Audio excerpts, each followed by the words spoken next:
Welcome to Covered in Pet Hair, a boozy web show for pet lovers on Pet Life Radio. I'm your host, Isabel Alvarez-Arrada, and today I have the pleasure of having a drink and a chat with the owner of a crazy cool cat cafe. I will tell you all about her and introduce you as soon as we come back from these messages from our sponsors. Welcome back to Covered in Pet Hair. I'm your host, Isabel Alvarez-Arrada, and today I have the pleasure of having a drink and a chat with a pet parent, a cat trainer, an entrepreneur. She's an adventure seeker, a coffee lover. Like me, she's a proud Latina and Miamian. She's cat mom to the OG Sammy, Alice, and Palmetto. She's a cat rescue advocate, self-described crazy cool cat lady, and owner of the Cat's Meow in Miami, Florida. She's Elizabeth Gallardo. Welcome, Elizabeth. It's so good to have you on the show. Thank you so much for having me. It's truly, truly a pleasure to be here with you today. I am so excited because I have to be honest, I've never been to a cat cafe. So I am virtually going to visit. And the next time I'm in Miami, I'm going to actually physically visit. Yes. We'd love to have you here, and the kitties as well. Oh my gosh. Who's the kitty in the background right there, laying there? That is Cheeto. Or Meatball, actually. It's two brothers, so I got them confused. So yeah, that's actually Meatball. His brother Cheeto looks identical to him. I'll probably show him around when I give you the small tour. Oh, awesome. I mean, he looks so relaxed. I love your wall, your climbing wall. That is so perfect for cats, but we can't get into that just yet because I need to introduce our drinking game. So anybody participating in our drinking game today, anytime you hear this word, make sure you take a drink of whatever you're enjoying, but please be 21 and over to partake in the US. Never drink and drive, and always drink responsibly. So are you having a cocktail at the Cat Cafe right now? I actually was, but it's over there somewhere. She's going to be moving around with the cats and showing us. So if you want to go grab it, go grab it. Ooh, hold on. Awesome. So what are you having? It's my favorite, Funky Buddha Floridian. Oh, it's a Hefeweizen. I'm actually having a Blue Moon mango wheat because I figured what is more Miami than mango? So cheers. Right, and this is the wheat ale. Okay. All right. Yeah. Cheers. Thank you for being on the show. I'm so excited to talk to you. For sure. This is going to be great. Mm-hmm. Okay. So who do you have there? This is little Brent. Brent is a pirate kitty. I don't know if you could tell here. So he, as well as his, he has two other brothers, Nugget and Brody, but both of those are totally blind. He was able to at least have one eye saved. So like many cats that come from the street, there's a variety of illnesses that, that they're exposed to. And if they don't go treated, or if they go untreated, especially with an upper respiratory infection, they get lots of ocular discharge, lots of nasal discharge, like sneeze, cough. And if they don't see a vet and get treatment, their eyes get really, really swollen and infected. And by the time they do make it to a vet, their eyes are no longer viable, so they need to be removed. So we've love getting blind cats here. They acclimate so well. You'd be surprised as to how well they get around. You wouldn't even know that they were blind. That's how great they do here. And we really pride ourselves in being able to give them that environment for them to do that. That is so cool. So are they all there together right now? So the two brothers are, we had to move them upstairs. They did get another kitty cold. So like quarantine, you got to move them out so that the other cats don't get the illness as well. That is so cool that they can all stay together until they find a home. Yeah, for sure. The way that I introduce this show is always with a game. So today I came up with a cat cafe trivia game called Cat Café. How much history on cat cafes did you have to do or learn before you were able to start your cat cafe? Oh, lots. I mean, just like with any business, right? You want to do your research, your due diligence. So cat cafes originated in Asia, Japan. So their concept came about from, folks who live in buildings that can't have animals. So these spaces provided them that ability to hang out with cats, bond with them, and just get that, that feline love that they may not be able to get because they can't own a cat per se. Or Cheeto, are you trying to? Yes. I wouldn't be surprised if a cat jumps on here while we're doing this interview. It wouldn't be the first time, so don't even worry about it. Okay. Well, okay. So it sounds like you're pretty prepared for this game. So I'm going to go ahead and start with question number 1. As a general term, a cat cafe is a theme cafe whose attraction is cats who can be watched and played with. True or false? True. And these questions mostly came from Wikipedia, if anybody wants to do more follow-up learning. All right, next one. In many cat cafes, patrons pay a cover fee, generally hourly, and thus cat cafes can be seen as a form of supervised indoor pet rental. True or false? True. I'm not sure about the pet rental part, but yeah, you could come and hang out with them for an admission fee. Yeah. Perfect. All right, next one. The term cat cafe has been officially recognized in the online edition of the Oxford Dictionary of English since August 2015. True or false? I don't know the answer to that. We'll say true. Why not? It is true. Isn't that so random? That's awesome. I love it. Well, 2015 was, I believe, the first year that the United States got their first cat cafe out in Oakland, California. So, makes sense. That is so interesting that you know that. All right. Well, the next question, the world's first cat cafe named Neko no Mai's Shop of Cats opened in 2005 in Tokyo. True or false? True. It's actually false. The name of the It's actually false. According to Wikipedia, the world's first cat cafe was Cat Flower Garden, which opened in Taipei, Taiwan in 1998 and eventually became a global tourist destination. You are correct. I do recall that now. The flower garden. Yes, you are correct. Yes. Okay. In the United Kingdom, animal charities disagree on whether cat cafes are a suitable environment for cats. True or false? I mean, I would say false. It's actually true. Okay. While some organizations are for the concept, there are some that aren't, but a lot of them are, but they all agree that they need some kind of regulation to ensure everybody's safety. For sure. Absolutely. Okay, last one. In the United States, most health departments require special steps to separate the cafe from area where the cats are housed. In some cases, this even extends to areas that cats pass through only briefly. Example, when they're adopted and leave the premises. Is this true or false? Yes, I mean, they do require a separation, depending on how the cat cafe is set up, because we all are set up in a variety of ways. But yes, we do have that cafe side. Yes, we do need that separation per health code. Yes.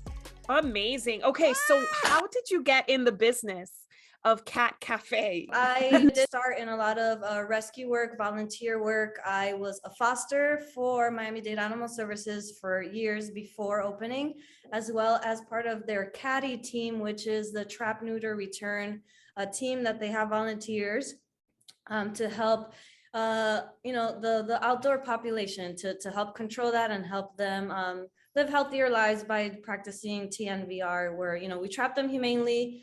We get them spayed, neutered, we get them vaccinated, they get that ear tip, and then we release them back to the outdoor community. So while doing that, you come across kittens and cats and friendly cats that can get adopted, but there is no outcome for them. And at least here in Miami, we didn't really have this type of concept available for cats. It's just a great way to have them exposed to a different environment. Is a different platform. They're not in cages. It's free roaming. They are very de-stressed here, very calm. So it is just a great way to get cats adopted. And again, we didn't have this concept here. So I said, why not? I did have entrepreneurship in my blood from my family. I went to school, got all the research that I needed, and I went to Cat Camp in New York, and I saw a seminar there with Adam, who is was part owner or is of Oakland Cat Cafe, the one over there, Cat Town, and then as well as Christina Hall. She opened New York City's first Cat Cafe, Meow Parlor. So they did a seminar. I got to know what the concept was. I finally visited my first few cat cafes, and I was like, okay, this makes sense. I'm doing this. So that's how that got started. Then research and long story short, we're here now. That is so awesome. I'm so impressed because it's not an easy business to start because it's relatively new concept. I'm sure all the insurance and the loans that it takes, all of that. I mean, no idea what to do with us. Not even the city. They were like, what? Yes, exactly. Yes. Was the city open? I mean, obviously Miami Dade Animal Services was open to it. Mm-hmm. Oh, of course. They actually had reached out to me because they knew I was starting this. And since I was already involved with the foster program, they were just like, well, this makes sense. And it was always a seamless process. We were always all on the same page. It was all to get cats adopted and to just better, their rates of getting adopted and how they're perceived within the community. So that's another thing that we like to shine on, is just how we can educate the public as to cat behavior, anything cat. Oh, cat just ran through there. And yeah, we want to be not only just a spot to adopt and for people to come and relax and hang out, but we want to be a source of education as well. This is such a cool concept. I cannot wait to visit. So because I'm not there and I can't be there, what is a visit to the Cat's Meow Cafe Miami like? Right. So you walk in, when you first walk in, you walk into our retail side. So on that retail side, we have everything you need to get started, or even when you go to, come to adopt. Litter boxes, carriers, toys, treats, bowls, all of that. So we're trying to be a one-stop shop as well for folks. So we're not necessarily we get the question, so are you a cafe? We do have snacks and bottled beverages, but because of our zoning regulations with the city, we're more of a retail store with, that little snack bar option. So yeah, you walk in, you go through that. We give you, the intro. Some folks do their visits online. They reserve their visits online. If not, we do accept walk-ins. It just depends on availability. And once you walk in through the double door system, you're in cat heaven. We have nice calming music playing. We have anywhere from 15 to 25 cats at a time. That is Tommy. Hi, Tommy. And it's just a great space for the cats to interact with humans. And we have a TV on with a YouTube channel called Cat TV.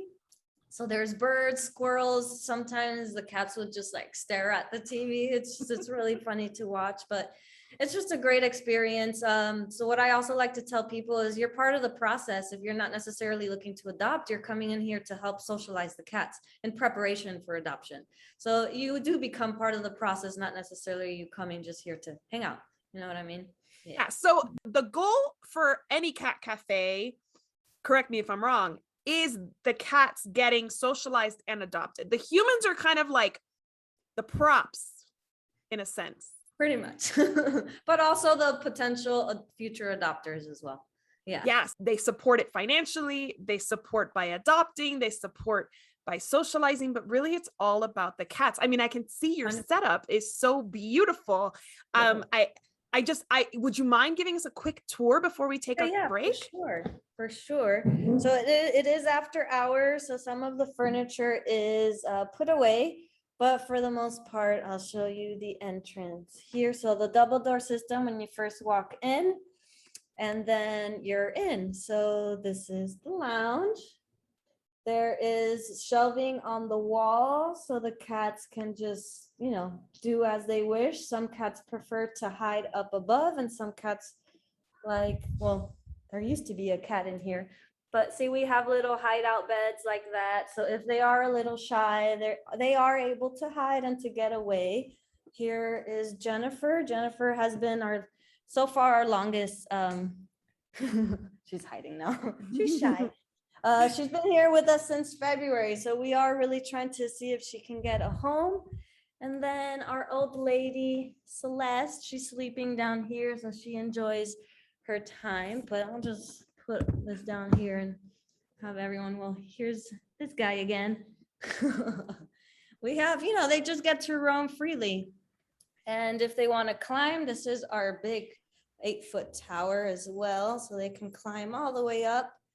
And they just really, really enjoy the space. It allows them to decompress. There's Meatball trying to figure out how to get out. Hi, Meatball. He's one of the ones that likes to watch the TV. It's really, really funny. That is so cool. So I have to take a commercial break. I'm going to leave everybody looking at the cats. We'll be right back after these messages from our sponsors, and I'm going to learn more about Miami's awesome cat cafe, the Cat's Meow. I'll be right back. Sit tight.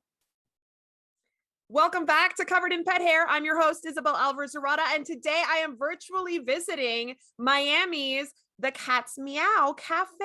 It's a cat cafe in Miami, my hometown, and I'm speaking to Elizabeth Gallardo, who is the founder. She calls herself a crazy cool cat lady, and I mean, she's from Miami. She loves cats. She has a cat cafe. I feel like that's a really good moniker for her, and I want to learn more about her business, the Cat's Meow. So our second game today, Elizabeth, is called the Cat's Meow, and it's a quick fire challenge where I'm just going to ask you about your business.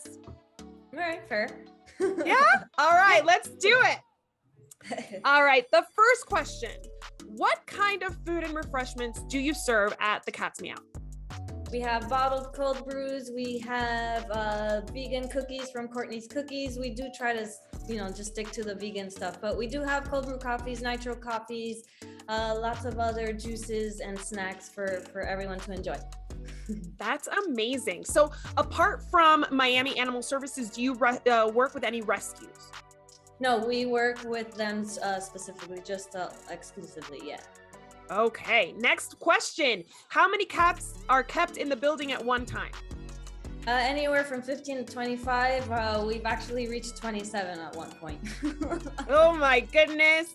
Is that like zoning specific? Like were you given that max? Well, there's a formula that the ASPCA does require. We never surpass that. We just like to always keep it a little below that, just to maintain the health for everyone, and to make sure that there's enough space for everyone. Plus, we are limited to the amount of litter boxes that we can put in the little back room. So actually, that brings me to my next question. How many litter boxes are in the building?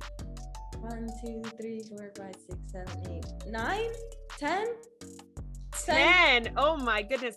That is a lot of litter boxes to clean. How often are those litter boxes cleaned?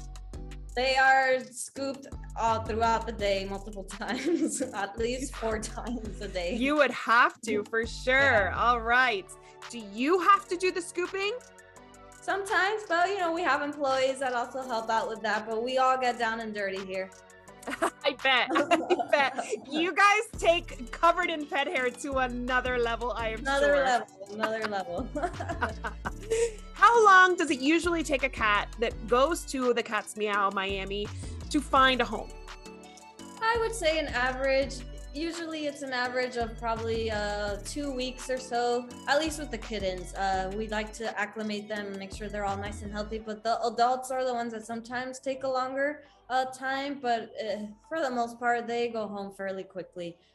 There's only 2 cats here that have been with us for more than like 3-4 months. Everyone else got here within 2 weeks. Oh my gosh, that's awesome. Okay, next question. Are children welcome? Yes, we do allow children. Is just the only thing is that they really have to follow the rules. Just because some kids are not too familiar as to how to interact with cats, so always the safety is our main concern. Kids under the age of 13 are required to enter with a parent. We do have the lounge rules. If at any point they're not able to follow them, we do give them timeouts outside of the lounge just to collect themselves and come back in. We want to make sure everyone has a decent and inside, and that the cats aren't getting anxious in any way. But everyone should and everyone should. I mean, I was a young kid wanting to get to know cats, right? It's just we don't want to discriminate. We just want to make sure everyone has a safe and just enjoyable experience. Well, that is actually different for those that are not familiar. I actually did some research, and there are cat cafes that require all people be over 11 years old or 13 or something like that in order to enter. So that is wonderful that you do allow children, and that is good to know for the next time I'm in Miami with my kiddos. All right, next question. What is the entry fee and what does it cover? So the entry fee is $17 here at the Cat's Meow Cafe, and you get a full hour to be inside the cat lounge with all of the kitties, getting unlimited cuddles and pets, and just an enjoyable, nice, peaceful time. That is awesome. Who's that? Who's that? That's Bubblegum. She's a little vocal and sassy. She's beautiful. I love her markings. All right. Is there an annual pass or membership for those that just can't get enough? Yes, actually, we do have a membership. It's a monthly membership, and you get unlimited visits to the cat lounge. We are working to kind of spruce up that membership so it has a little more perks. But definitely, yes, and all that is on our website for anyone that may be interested. Yes, and her website has frequently asked questions, which I found very helpful, by the way, in my research. So thank you for that. And then the last question is, what time of day would you recommend people come by to see the cats in all of their glory? They are definitely most active right when we open because they're like, we're ready to go. And throughout like midday or at least the middle of our operating hours, they tend to, like their naps. But we also let folks purchase little baggies of catnip or treats to indulge the cats. So that really like makes you like center of attention when you come in, even when they're sleeping. So no, for anyone who wants to visit, make sure you get those catnip and treats. You'll be the life of the party. Absolutely. I love that. All right. So because I know Miami, I know that you're located in a pretty touristy area or like a really central area of Miami. Do tourists tend to come or is it more locals? Both. We get tourists, we get lots of locals. I would say we get mostly locals, but yeah, we do get the tourist folks here and there. We get folks that like to travel just to visit cat cafes, so we get that too. We get all sorts of people that come through, even people not from like that live here only parts of the year or like things like that. So yeah, I want to say we get almost everyone. We're on Biscayne Boulevard, so we are very visible to everyone passing by. That is so cool. Okay. So I know you said that you had to separate a couple of cats because they have a runny nose, which, happens. But have you ever had to evict a cat because they just weren't a good match for the cat cafe setting? Yes. Actually, there has been a few. Not all cats are meant to be in an open population type environment. There are some cats that prefer to be on their own and tend to get a little anxious or stressed being around other cats. Not only that, there's also territory issues, right? So if we get a lot of recently neutered male cats that are adults, that's where some like, well, no, I'm alpha. And then we do get some fights that happen. But that also happens with females. There are some females that are very highly territorial. And then they tend to have issues with other like somewhat adult females as well. So yeah, it happens. It's happened to us quite a few times where we just call the shelter and let them know, listen, this is not a good fit for this cat here. They're not having a great time and it's stressing all the cats out. You can like even sense the tension in the room when that happens. So they just come pick them up. They either send them to another satellite adoption center, like a Petco or a PetSmart, or even back to their adoption center at their shelter. And then they end up finding a home. It's just sometimes, it's not a good fit for all cats. And we understand that. Absolutely. I love that. So these cats that are in your location, they don't have any other restraint other than the four walls that we're looking at. Correct. Yeah, that's it. That's it. They're here. They get to go anywhere in this room whenever they want. That is so cool. It's like the epitome of a foster home, like all these other friends and all these humans to learn from and like interact with. And they have like these amazing walls that, I mean, I fostered cats for a while and I was hoping to keep two of them. I never was able to because I had four dogs and it was not a good idea. But my husband and I always wanted to put the shelves up because they were kittens and we wanted, but so many people don't have the space to do something like that. So Right. this is such a nice little setup for them. Yeah, yeah. And yeah, we do consider ourselves as a big foster home for these cats until they find a home. We're the bridge in between per se, and really allow them to decompress and to just become themselves. Because during transport in cages and new environments, cats get really overwhelmed. So sometimes they hide for the first few days or are a little hissy for the first few days, but that's normal. We give them time to decompress, which is part of our process. The moment they arrive, they're not necessarily available for adoption because we have this little time period where we allow them to relax. At that point, we can monitor them a bit better. If they have any issues or health concerns that that we find, that we address those. We want to make sure that when we do match the cat to the adopter, we can tell them everything we've learned about this cat, things they can look out for. We're very transparent about that because we want it to be an easeful transition into their new home. That's essentially every cat parent wants, right? Absolutely. Yeah. So tell me, I read on your website actually that Miami has a pretty big homeless cat population. Yes. So can you tell me what annually, like some numbers, like maybe annually, how many cats the Miami Animal Services works with, and how many have you guys adopted since you opened? Well, I'll answer that one first because I know the answer to that one. So as of today, we've adopted 391 cats since opening on March 7th, 2020. In regards to the numbers the shelter does, it's in the thousands. They do a lot. Their daily intake is, they do a lot, and they're able to provide the proper care needed. But we also rely on fosters and volunteers. It's a big part of open admission shelters. It's a community job. Like, we all got to put in our work and help out. And it's really, it's great. It's so rewarding. It's just so rewarding. That is so Yeah. cool. And what terrible timing to start a cat cafe March of 2020 and the beginning of the pandemic. So how do you think that affected you? I mean, you in still did so many great. ways. You still did So many great though.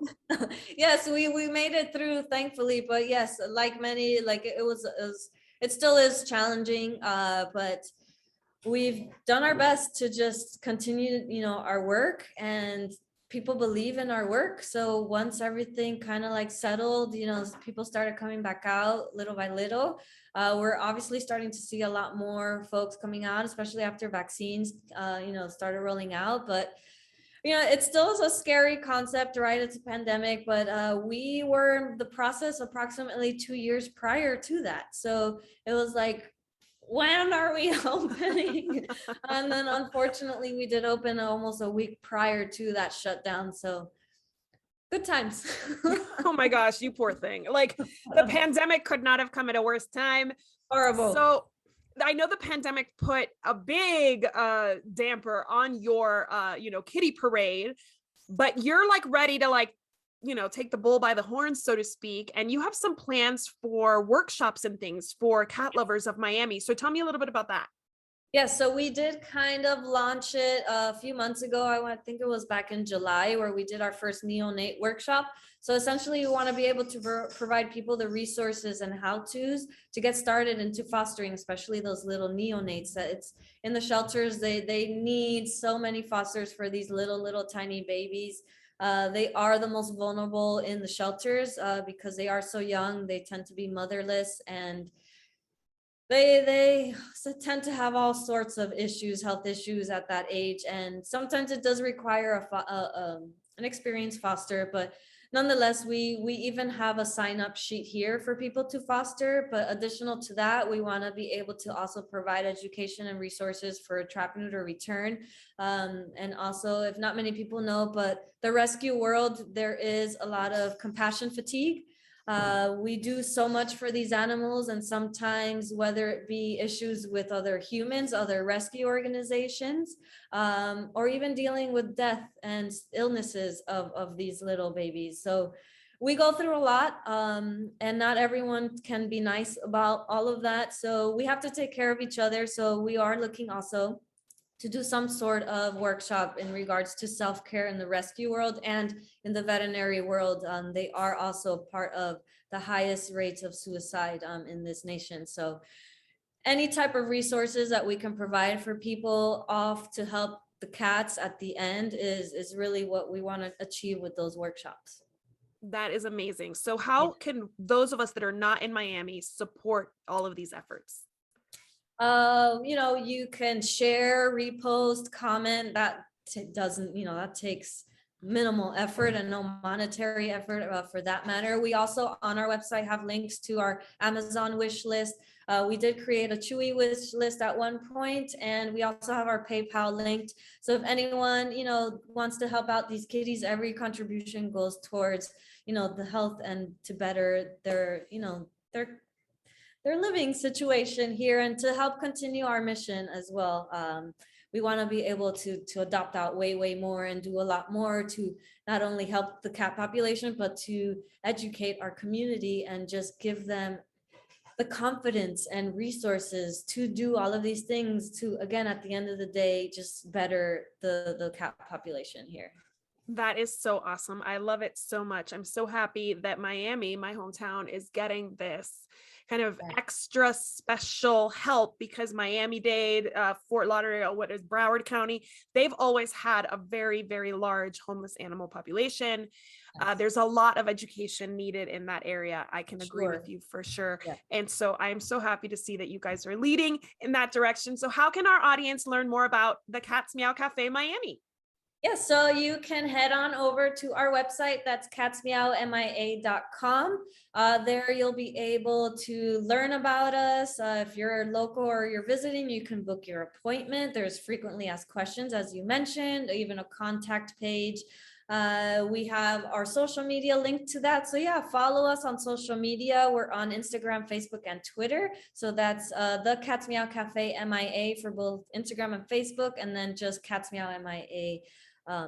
Cats Meow. Oh my gosh, I can't even remember. It's without the for Twitter, just because we're limited on characters. Right, Twitter limits it, so it's Cats Meow Cafe MIA. There you go. All right, perfect, awesome. I will put all of that information in all the links in the video description and on Pet Life Radio as well, so that everybody has access to it. I just want to propose a toast to you and your team for doing such an amazing job for homeless cats. Here's to you and to much success of your cafe. Cheers. Thank you. You're welcome.